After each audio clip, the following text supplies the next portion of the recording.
ایک نوجوان لڑکا ہے جس کا نام ابو کرسافہ ہے۔ بکریاں چراتا ہے، اپنی خالہ کے ہاں قیام پذیر ہے۔ ایک دن اس نے حضور کو دیکھ لیا۔ ایک دن ابو کرسافہ نے حضور کو دیکھ لیا، اور ابو کرسافہ کی خوش قسمتی یہ ہے کہ حضور نے بھی اس کو دیکھ لیا، اور ابو کرسافہ کی خوش قسمتی یہ ہے کہ حضور نے بھی اس کو دیکھ لیا۔ تیری پہلی نظر کا وار توبہ، تیری پہلی نظر کا وار توبہ، دل اب تک دعائیں دے رہا ہے۔ اس کو ساری بکریاں بھول گئی، بکریاں لاتا ہے اور چراگاہ میں چھوڑ دیتا ہے۔ اس کے بعد حضور نبی کریم صلی اللہ علیہ وآلہ وسلم کی مجلس میں بیٹھا رہتا ہے۔ ایک دن اس کی خالہ کو پتہ چلا کہ بکریاں لے کر چراگاہ میں چھوڑ دیتا ہے اور وہاں بیٹھا رہتا ہے۔ اس کی خالہ نے اس کو سختی سے منع کر دیا کہ آج کے بعد تم وہاں نہیں جاؤ گے۔ ایک دن گزرا، جب دوسرا دن ہوا تو اس کو برداشت نہ ہو سکا۔ ابو کرسافہ کہنے لگا اپنی ماں اور خالہ کو، ایک بار میرے ساتھ چلو تو صحیح، اس کے بعد اگر تم روکو گے تو میں رک جاؤں گا، نہیں جاؤں گا، تو ایک بار میرے ساتھ جانا ہے۔ ابو کرسافہ کی خالہ کہنے لگی، چلیں آپ کے کہنے پہ ہو آتے ہیں، اس کے بعد آپ کو منع کر دیں گے، آپ کو نہیں جانے دیں گے۔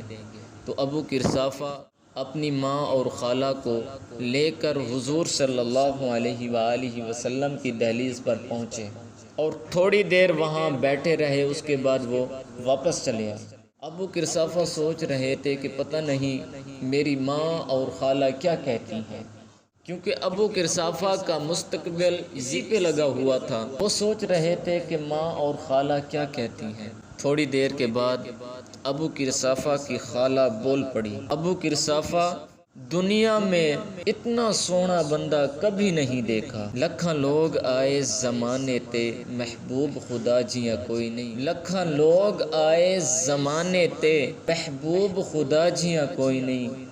لکھاں سونے بن بن بیندے نے، اندی خاک پا جیا کوئی نہیں۔ سمجھا نہیں ہنوس میرا عشق بے ثبات، سمجھا نہیں ہنوس میرا عشق بے ثبات، تو کائنات حسن ہے یا حسن کائنات۔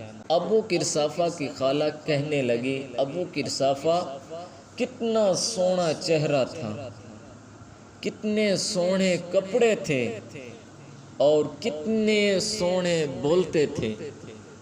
شہد ٹپکتا تھا ان کے لہجے میں، تینوں سینے دی میں ٹھنڈا تھا۔ تو کہا، ابو کرسافہ آج کے بعد آپ کو نہیں روکیں گے، صبح آیا کر، شام آیا کر، تو جی بھر کے محمد عربی کا دیدار کیا کر۔